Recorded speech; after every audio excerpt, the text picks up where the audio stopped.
Journalism serves a community, and journalism can't exist without transparency. So I have to advocate for press freedom. I have to advocate for free speech. I have to advocate for freedom of press, freedom of information. Welcome to another episode of Tech in the Arts, the podcast series from Arts Management and Technology Laboratory at Carnegie Mellon University. My name is Luna Liu, the technology manager and the podcast engineer at AMP Lab. Today, I'm joined by the incredible team behind the Sundance 2023 U.S. Documentary Special Jury Award winning film, Bad Press. Before I begin, let me share a little bit about the film and each one of you for our listeners. Bad Press is a documentary about when the Muscogee Nation suddenly begins censoring its free press.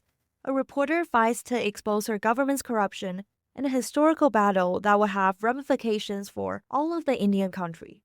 And we're joined today by directors Rebecca Lansberry and Joe Peeler, along with their journalist Angel Ellis, for this special session of AMP Lab. Thank you all for being here. I'm so excited to dive into how this project came to life, your creative process as collaborators, and the impact you hope to make through this powerful film. So I wanted to start with how this story came to be. How did the three of you first connect around Bad Press, and when did you realize this wasn't just an inclusive story, it was something bigger? Hello, this is Rebecca Lansberry-Baker, and I am a citizen of the Muscogee Creek Nation. And I started my journalism career at what was then the Muscogee Nation News. And so I worked there first as senior writer and then moved up to editor. And that's really where I recruited Angel as our editorial assistant. And so this was, again, my first experience that I had professionally, like getting into journalism. And so I worked with a lot of the journalists in the newsroom that are also featured in Bad Press, including the late, great Gary Fife, Sterling Cosper, Jason Salzman, Jared Moore. So all of these folks that are featured, again, in the film, I had worked with them previously when I was there as editor. Fast forward to today, my full-time role is as the executive director of the Indigenous Journalists Association. On top of my full-time role as serving at IJA, I also, at the time that free press was repealed in late 2018 in the lead up to an election, was serving on the Muscogee Media Editorial Board. Well, when free press was repealed, and it was one out of only 5 out of 574 federally recognized tribes that had free press protection. So when those protections were repealed back then, that dissolved the editorial board. And so I came with my husband, who's also a producer on Bad Press, Garrett Baker. We came to our friend Joe, who we knew was into documentary as an editor, and said, "Hey, Joe, what do you think about this as a story? Like, could we follow this as a documentary?" I'm Joe. I'm the co-director. And yeah, I think my initial response was I couldn't believe that I didn't know anything about the story that you guys were talking about. I just took freedom of press for granted in the US and didn't know that millions of citizens didn't have ready access to it. And also was kind of shocked to hear how brazen the repeal was. I considered myself a real plugged in newsreader, knowledgeable citizen. And so my initial thought was, okay, if I don't know about this, and this is surprising to me, but it wasn't really until Becca introduced me to Angel that I felt like, oh, there's a movie here, right? They came to me on maybe Saturday, Sunday, and I'll say I'm a career documentary editor, freelance documentary editor. And so this is our first movie that we've directed, both of our directorial debuts. So the thought process was kind of okay, well, what exactly makes this a movie, right? If we're going to go jump into this together, it could be an interesting article. It could be pretty boring. You could write a textbook about Indian law, could be a lot of different things. You already knew, Becca, you already knew Angel, but I did not. And so you guys came to me on the weekend, maybe Wednesday, Thursday, we had a Zoom with Angel, and it's immediately apparent that Angel's amazing. And if there's anybody who's going to go after their own government, try to solve a problem like this, like she's going to do it and not stop. And I flew then on Friday to go start filming. So like the project really like came together very quickly. And that was really kind of the crux point, is meeting Angel. And I think if you meet Angel, which now I hope a lot of people have while we've been at CMU, is that there's really no difference between Angel off camera and Angel on camera. There's kind of like no filter. And so you're just like, oh, yes, right. We just need to like hang on and see what happens. And so that kind of like ticks the project off. That's amazing. I mean, Joe was talking about how you're so similar on and off camera. And Angel, this is the story of your life, not just the subject you report on, right? So what was it like having cameras follow you through such personal and high-stake moments? Did it ever change how you viewed your own work as a journalist? To be on camera for the first time was super weird. I was used to pointing them at other people, not necessarily used to sitting in front of them. But there was a point there in those very early days where I was explaining the audacity of the government and how it was censoring the press. And I look at Joe and he's next to the camera and his eyes get really big and he's shaking his head yes. And it was really the first time someone from the outside the community really affirmed that this was kind of insane what was going on. And so that really helped me settle into being followed around by a camera. And then also I was embracing it from a semi-whistleblower standpoint, where these cameras would be a protecting shield for me too. So I had to get cozy with them real quick. And that was important to the continuity of it. I remember sitting in the theater at Sundance watching the film, and I was with my daughter and I was watching it, and she was looking at me and I was looking at her, and we were both watching this film, and I was like, and that lady is a badass. You know, I pick her for my kickball team. And then it was like, oh, that's me. Okay, maybe I'm a badass, and maybe this is, a perfectly matched situation where I can actually do the thing that I love to do, which is do journalism, and then also raise some awareness about how this isn't accessible for everyone. And it's kind of in a dire strait across the country, really. Yeah, just to add to what Angel said too, I always like to think about it like you have the journalist in our story and you have the tribal politician, and their goal is the same, and it's to protect their tribal sovereignty, of the nation, right? And so they're just going at it in two completely different ways. So the journalists are saying, we need transparency. We need to know if there are challenges to our tribe and to our sovereignty to be able to combat those. We need to make sure that the citizens are aware of those, to, know that we even have weaknesses. And I just think that that's a very unrealistic way of thinking about that. And the citizens absolutely, have that right to know. That is their information. This is our tribe. But yeah, it is ultimately in the service of supporting tribal sovereignty. It's just going at it in two different, very different directions. Yeah, I think as an outsider, the way that I started to see it was that the tribe is a sovereign nation and they have every right to keep kind of a curtain around their affairs so that like a state or a federal US government, it's none of their business. They should stay out of it, right? And the issue is when that curtain shrinks and it becomes between the tribal government and the tribal citizens. And that happens almost immediately. It's like any kind of government corruption, and the curtain goes down to the citizens. And so I think in an ideal world, it's around the tribe. But in actuality, it kind of gets messy. And there's this kind of thing where the journalists are needed, puncture that veil, right? For sure. And I was curious about the funding side of things. This film was supported by the Sundance Institute, Ford Foundation, and NBC. Yet it remains very grassroots in spirit. How did you ensure that outside funding didn't dilute the community-driven authenticity of this story? Yeah, very good question. And I think for us, I'm very grateful that the relationships that we have with these funders, they are completely hands off and say, like, every single one of them, like, you have complete editorial control over your own project. And that is what they want. That is who they are as funders. Each of these, organizations represents different pieces of the funding landscape.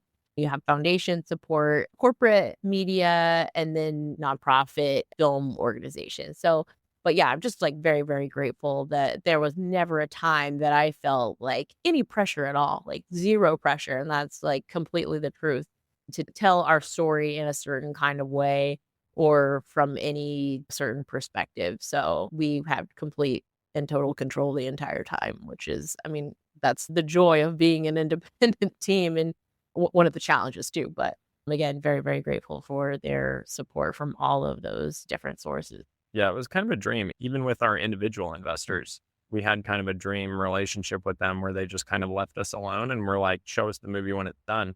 And that allowed us to follow the story for as long as it needed to be. And it took longer than we had expected.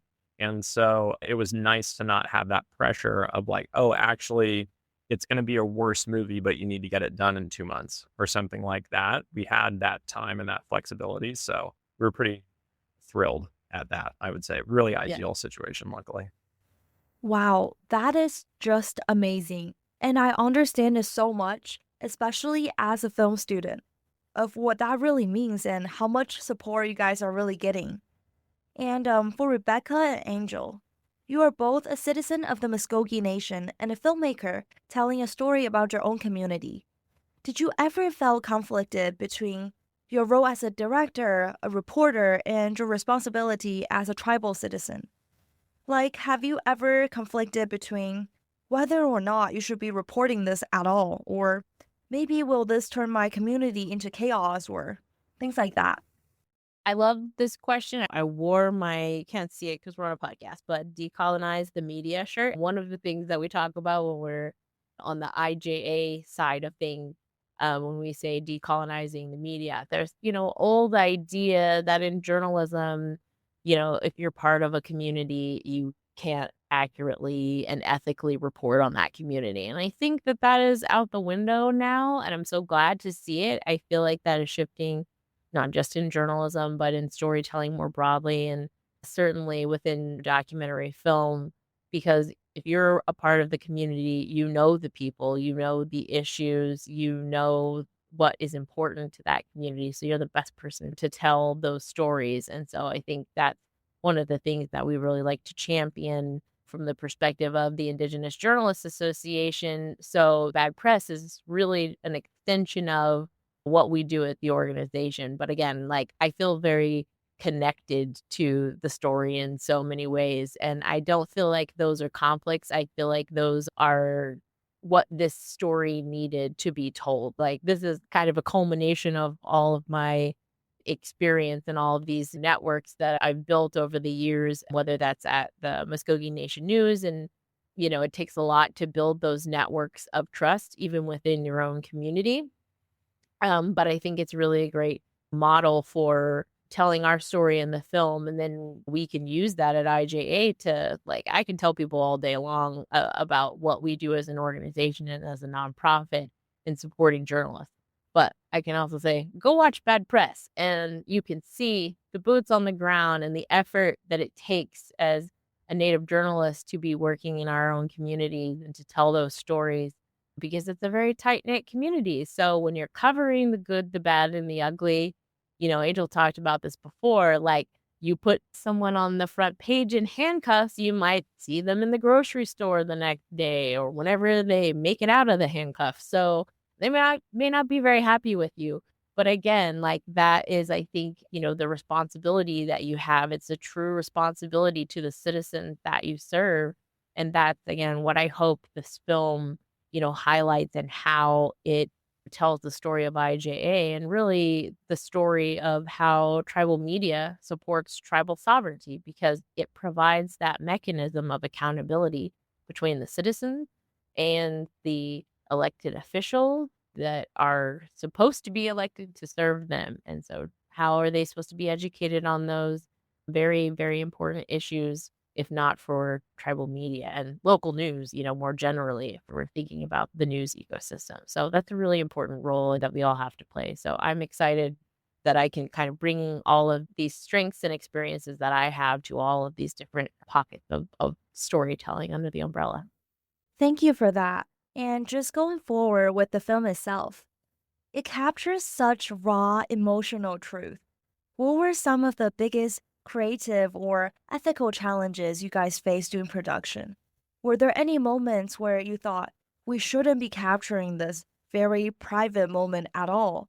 For Angel, were you ever uncomfortable about being filmed during those moments? I couldn't say that I was ever uncomfortable. I really felt like the film team kind of showed up and they asked me what I was going to do today, and so I kind of led them through this like part of my everyday life. But some of the downsides were that people disagreed with how candid and exposed this was going to make things. And then sometimes people disagreed with whether or not a reporter could be a part of the story.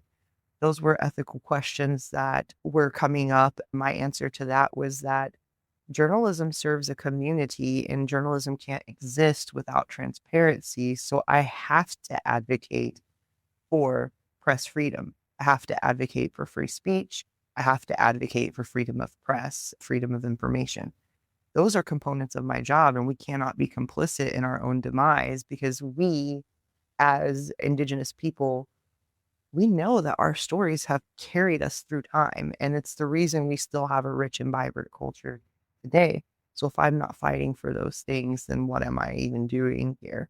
So on the other hand, I didn't write about press freedom in the newspaper after I became essentially a whistleblower. I left that to my colleagues, and then I left that to my colleagues in the film who told the story that I was going through, and I had zero input on the edits or anything like that, but I did have a very foundation of trust and care. I knew they were gonna hold that story and treat it well, and that's a duty and responsibility for every storyteller. It's not just an exchange in terms of, "You give me this and I don't give you anything else." I knew that I was gonna give them a story, they were gonna hold that investment and use it in the best possible way, and it actually did. I love seeing the trust felt between the filmmakers and the reporter. I mean, there's a lot that can be done in post production to change the true meaning of what the reporters reported on, right? And it is just incredible to see the bond here. And giving all that good chemistry, what do you hope people who watch Bad Press take away? Or when audiences finish watching Bad Press, what is the one thing you hope stays with them? Not just as viewers, but as citizens, voters, and members of their own communities. I'll start. This is one of, I'm sure there's many, but we talk a lot about elections in the film. And I think in tribal communities, like in every community, at the local level, the state level, the federal level, it's so important to vote. In our tribal communities, you can see how a literal handful of votes, 10 votes, can make all of the difference in our elections and our leadership. And that is huge. I think to be an educated and informed and engaged voter and citizen in our tribal communities is so, so important. I hope that's one of the many things that folks, take away, but that is in line, of course, with how press freedom and having a trusted, independent tribal media source supports our tribal sovereignty, but it's the citizens that have to exercise that right to vote. We are the decision makers in our tribe, and they have to actually take that action. But yeah, I hope they are inspired by our film to do that. I kind of on top of that, and somewhat related is sometimes I see the movie as a portrait of a democracy that's still young enough that one person can change its course. And I like to keep that in mind.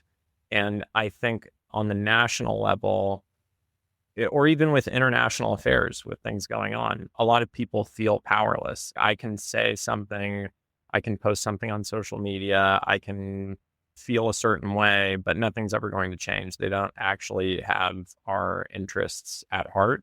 And I like that the film shows someone who is able to take it into her own hands and say, actually, I'm going to do everything in my power to like actually change this.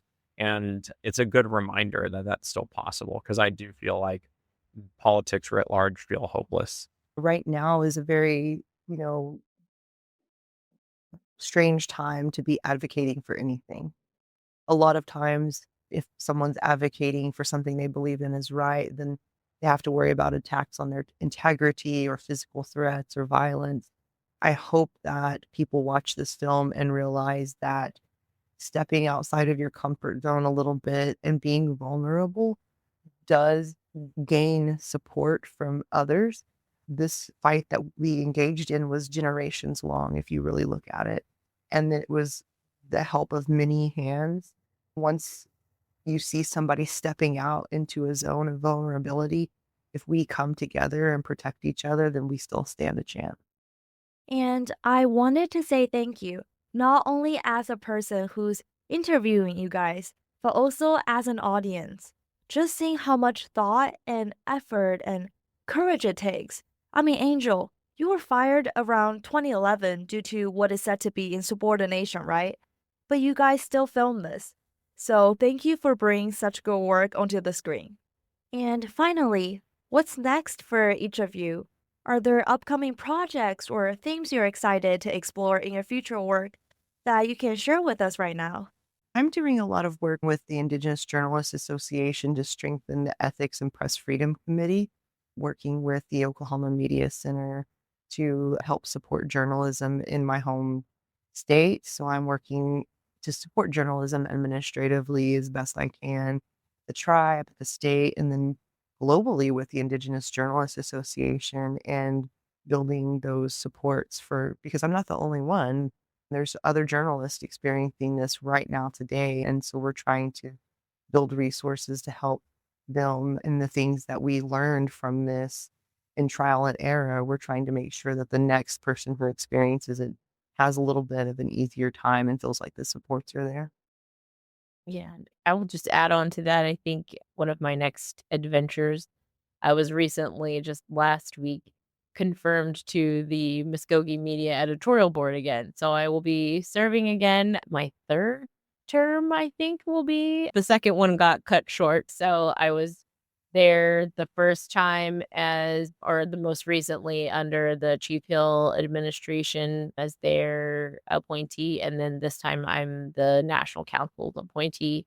So for the next 3 years, I'll be helping Muskogee Media. And I said I would be helping anyway in a volunteer capacity, but I'm happy to be there in an official capacity for the next 3 years. So I'm ramping up for that.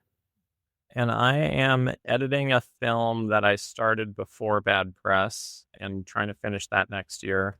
It's called Rena Serena Wild Ballerina.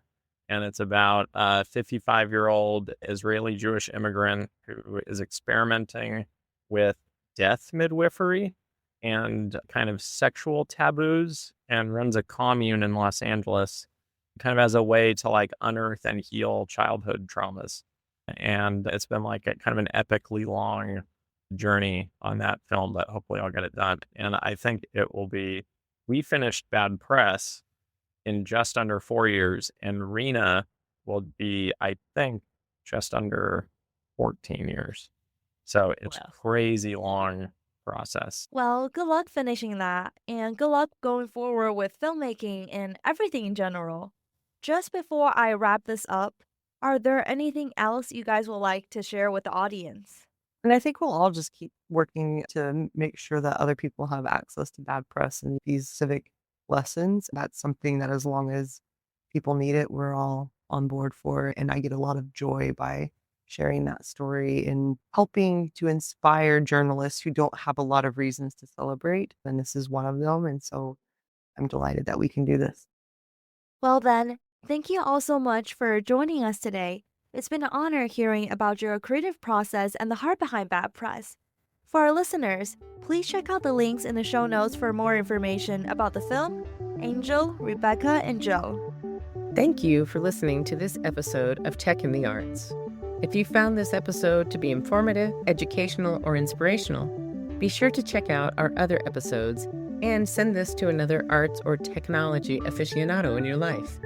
If you want to know more about arts management and technology, check out our website at amt-lab.org. Or you can email us at info@amt-lab.org. You can follow us on Instagram at Tech in the Arts, or on Facebook and LinkedIn at our full name, Arts Management and Technology Lab. Our season runs from September through May, so feel free to follow us on your preferred podcast app, be it iTunes, Spotify, or YouTube.